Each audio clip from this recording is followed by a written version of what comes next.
he was like, what, a head and shoulders taller than Damien? But I mean, I ain't mad at you. You better knock that tree down. Like, you better knock that tree down. So what is up, my sister? Like, and we're back with another episode of Kii and Carry, where we key and we carry. The boss is here.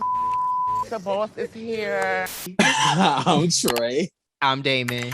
Yes, and we are back at it with another review for The Shit We Do for Love, Season 2, Episode 7, titled Playtime is Over. I'm just kind of tired of the same old storyline. Like, I just feel like it's not really progressing the show. It's not progressing the characters. I did like how they put two people that we know on a date together. I thought that was cool.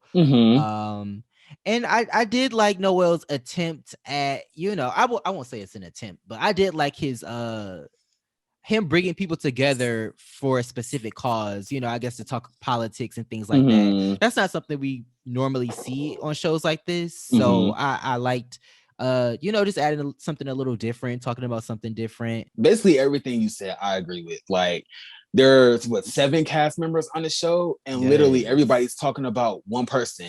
I was like, the same woo, Flav, the same woo. Like, this episode picks up with the gang. Shout out to It's Always Sunny in Philadelphia. What up? We're 3 cool guys looking for other cool guys who want to hang out in our party mansion. Nothing sexual. Dudes in good shape encouraged. If you're fat, you should be able to find humor in the little things. Again, nothing sexual. Underlined. Okay. This show picks up with the gang still at the arcade, and they're still talking about Travis. Like, I just said, I'm so over this Paige storyline, or if he's paying for Leon. Like, Miss Mama said that she's not paying for affection, so let's just dead it. You should be mad at D'Angelo, not at Timi, because Timi didn't bring it up. Timi talked his shit, but he didn't bring it up. So it's like, do you think him and D'Angelo might have handled that before they got to the arcade? That's why it wasn't addressed on the camera, or he was just like swept this shit under the, or do you think he was just like swept that under the rug with D'Angelo just so he could have a reason to go at Timi? That could be possible, but at the same time, it's just like, again, y'all signed up for a reality show. It's kind of messing with the storyline, because then we're confused, because it's like, well, why aren't you addressing D'Angelo? Right. Oh, well, we made up off camera. Why don't we know that? Like, we as viewers I'm kind of confused, because I'm just like, why aren't you addressing D'Angelo? You could at least said, like, I talked to D'Angelo off camera, or I talked to D'Angelo, without the group, just to kind of get some clarification. And it's like, well, why can't we see that? Why can't we see y'all talking through y'all issues? I just have a couple things to point out before we move on. I said, not them acting like kids in front of kids. Did you see those kids walking by at David Buster's? Come on, try it. No, we didn't even have to get there. We didn't even have to get that way. That's kind of and they acting like they about to fight. I'm like, y'all really about? That's how I know this must be fake, because y'all are not about to fight in front of these chillins, okay? Like, not about to fight in front of these kids, like. Chillin'. Right. What's that meme, that SpongeBob meme, where she's like moving the kids in the opposite direction? Like, that would have been me. Like, let me keep these people away from me and my child. Like, Travis talked about how he has a house in South Carolina, his boyfriend's in Virginia, and he travels to Atlanta to film this show. I'm like, damn, girl, come on, tri-state. Like, that's a lot of driving. No shade. It is a lot of fucking driving. Next up, my nigga Damien Woods and Maddie Noel motherfucking Ferguson, they meet for a coffee date. And I was like, at first, I saw it as just platonic. There's that word again. Platonic energy, all 2021. But I just saw them as like just two homeboys, just meeting up, like, hey, like, what's going on with you? And then I did like how they talked about like where they grew up and how they decided to leave from, I guess, their city to just pursue like bigger opportunities. And I moved to Atlanta because there wasn't much opportunity in Arkansas. It's the Bible Belt. It's literally in the middle of, Holy Bible, America. They're drowning or just suffocating, it was kind of reassuring to know that I'm kind of like not the only person that feels that way. Arkansas was just swallowing me whole, honey, and I had to run. I know. I also didn't know that Noel was that tall. Like, I didn't know he was that long. Just next to Damien, he was towering over Damien. He was like, ooh. He was like, what, a head and shoulders taller than Damien? But Damien, I ain't mad at you. Better knock that tree down. Like, you better knock that tree down. Knock it all the way down, Damien. Knock the branches off that motherfucker. You right? Like, hey. So, as a size queen yourself, what was your opinion on the conversation about size queens? I hope you edited this out, because you did not just have to come from me like that, bitch. Like, first of all, I'm not a size queen. I'm just playing. No, he's not.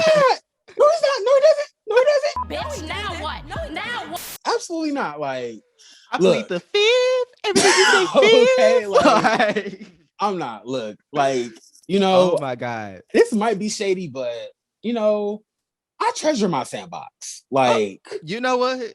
And on that note, yeah, we're not trying to be out here gagged or gaping, or gagged and gaping. So, did we say this was a family show?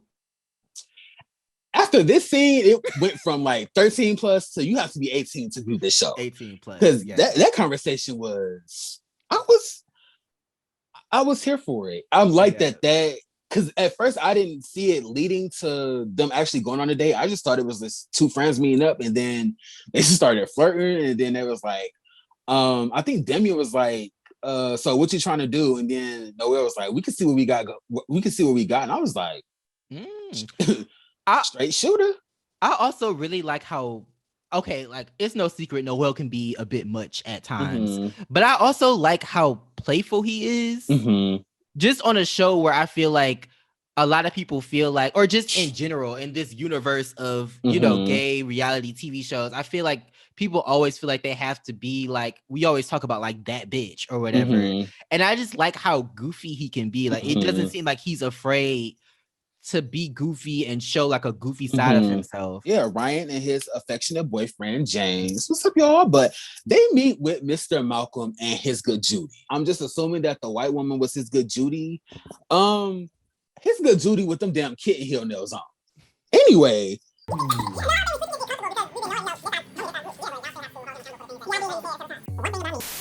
Our final scene of the show, Maddie, Noel, motherfucking Ferguson. Hey, Noel. But yeah, he decided to host a small gathering, which with a few cast members and his friends. We need a little bit of like good, mature conversations. Have a conversation about politics. I do like the fact that he took the initiative to get this group together.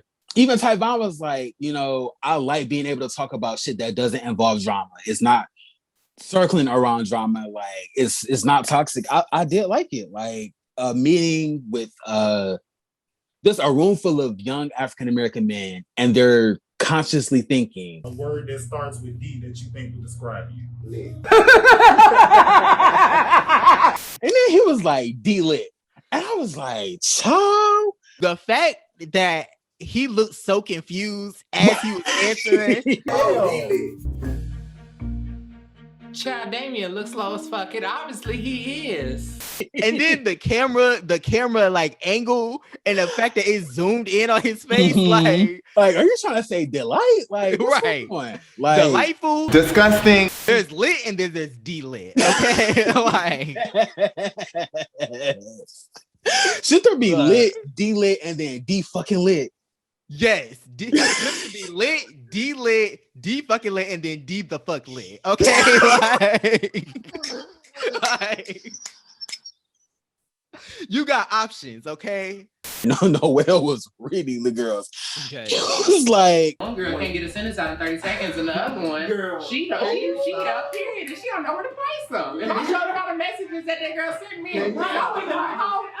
Noel said that then putting shackles on us, which are our COVID masks, they're keeping us safe, but they're also keeping us shackled. Like black eyelashes, blank stare.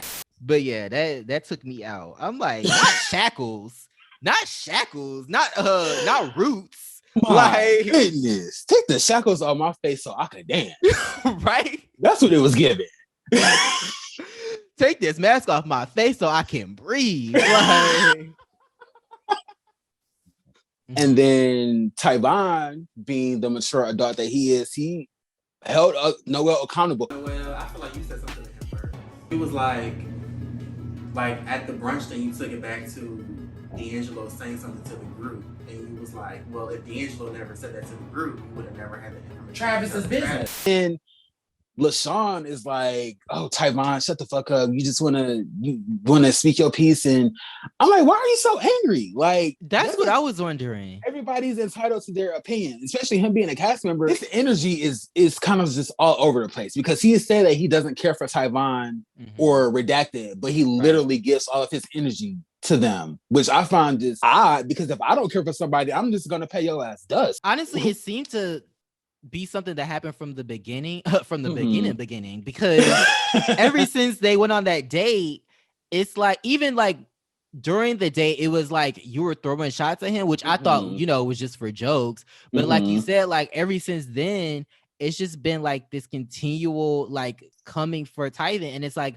I don't understand why you're coming for Tyvan so much. He hasn't done or said anything to you. Right. LaShawn kept calling like Tyvan a boy. That's disrespectful as fuck.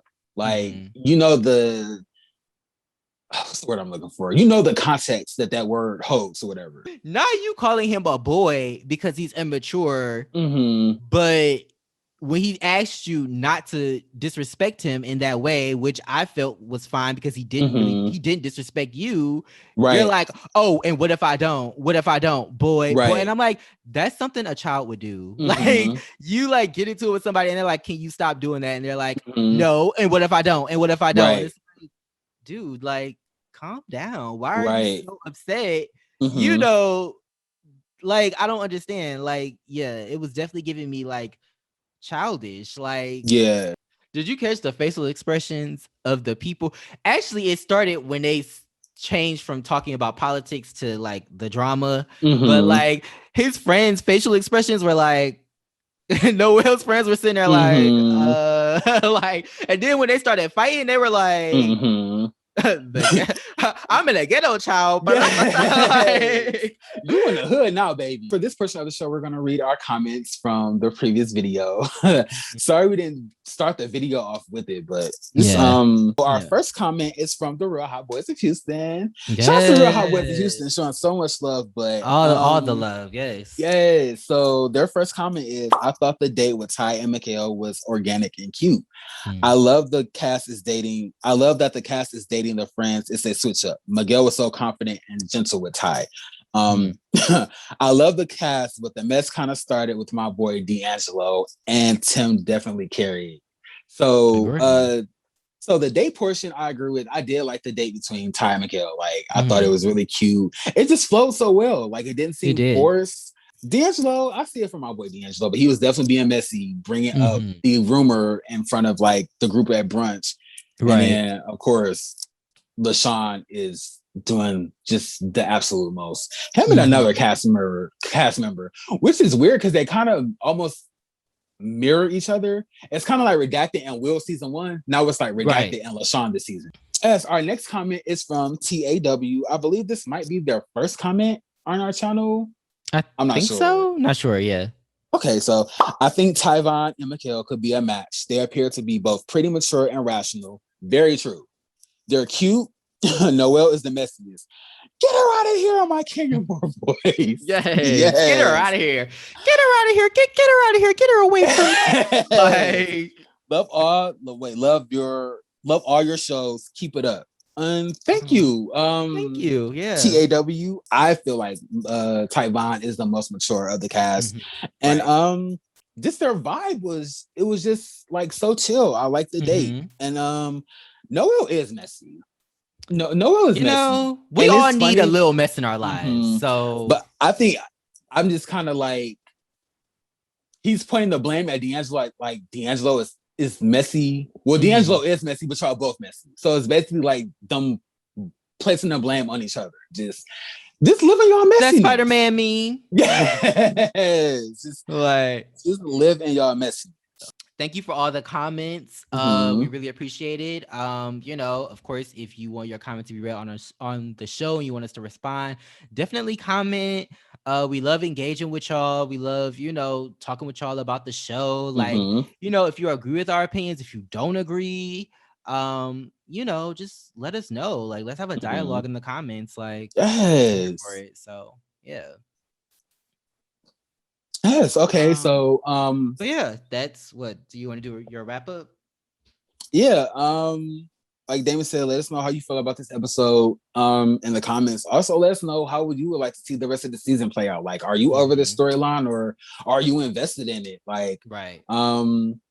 Yeah, just let us know in the comments. We'll always respond. So yes. This has been season 2, episode 7 of The Shit We Do for Love, titled Playtime is Over. I'm Troy. I'm Damon. And this is Key and Carry, where we key. And we carry. And we will see y'all in the next one. Peace.